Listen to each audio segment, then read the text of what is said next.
Namen tega zakona je urediti vožnjo, to posebej poudarjam, z vsemi vozili na motorni pogon, se pravi tudi tistimi, ki jih današnja zakonodaja ne ureja posebej. In kolesi v naravnem okolju. Naslednji namen je, da se vožnjo s temi vozili omeji na prometno infrastrukturo. Skratka, vožnja izven cest se v celoti prepoveduje. In posledično v bistvu je zakon tudi namenjen temu, da bi se z ukrepi predvsem prostorskih politik in angažmajem na lokalnem nivoju uredila namenska območja za uporabo nekaterih vozil in na ta način seveda omogočila uporabo na najbolj ustrezen način. Čaka nas medresorska procedura, postopek usklajevanja. Istočasno pa seveda, ko odpiramo medresorsko usklajevanje, se odpira tudi javna enomesečna predstavitev predpisa.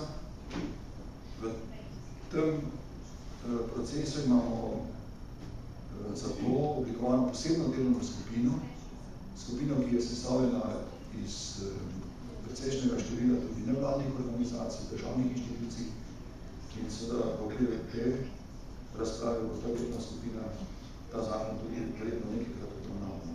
Skratka, čaka nas kar precej dolga časovno tudi verjetno kar naporna usklajevana procedura, v želji, da bi prišli do čim bolj usoglašenega predpisa, ki gre potem na sprejem do vlade. Vlada je pač predlagateljica zakona, ko ga sprejme, potem v nadaljnjo obravnavo v državni zbor, kjer se pričakuje še nadaljnjo nadgradnjo tem razpravljanja. Torej, okvirno časovno sem jaz v napisal, seveda ravno teoretično je to popolnoma možno, bi tak zakon bil lahko nekje do konca letošnjega leta tudi v državnem zboru sprejet. Zdaj, odvisno seveda od vseh uspešnosti, predvsem zdaj na začetku samega medresorskega in kasneje tudi usklajevanje v državnem zboru.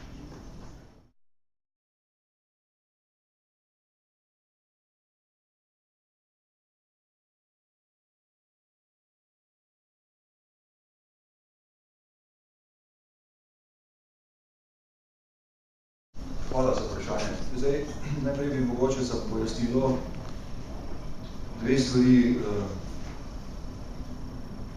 bile potrebne. Najprej, jaz sem že omenil, da tukaj imamo na tem področju že neko zakonodajo.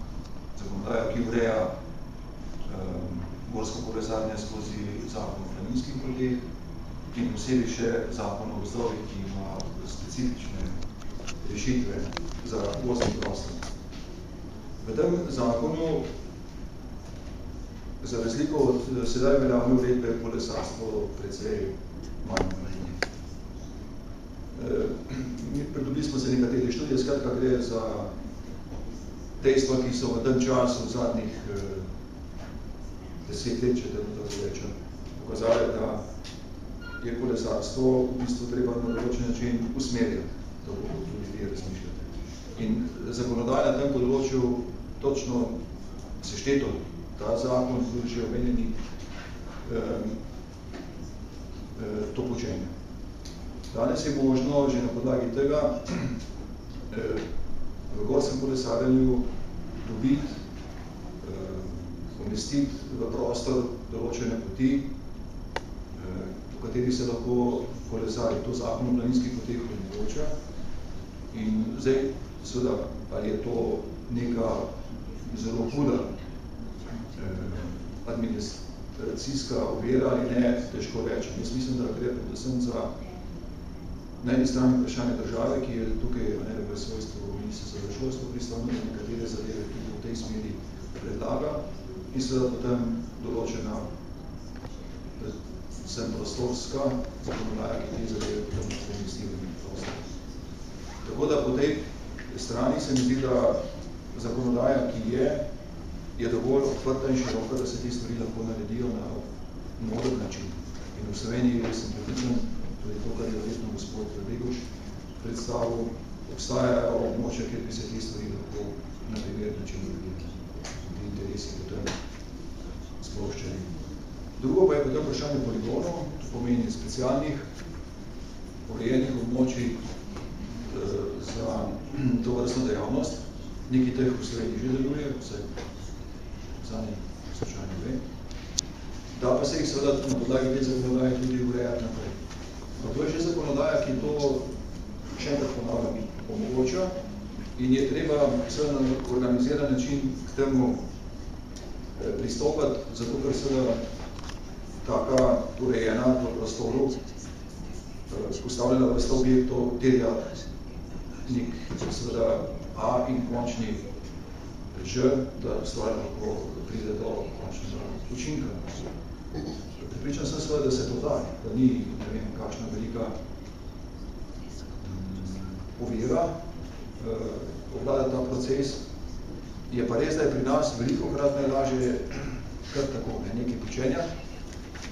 Bojim pa se, da mogoče ni pravi za nas, ni prav povedano, če bo ta zakon prišel v veljavo in se bo začela uveljavljati politika tudi sankcioniranja, da bo počasi seveda tudi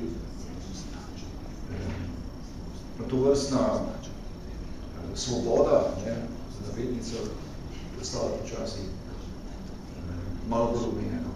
Ozaveščanje pomaga, ne? Ozaveščanje pomaga, pa tudi verjetno kakšna palica včasih.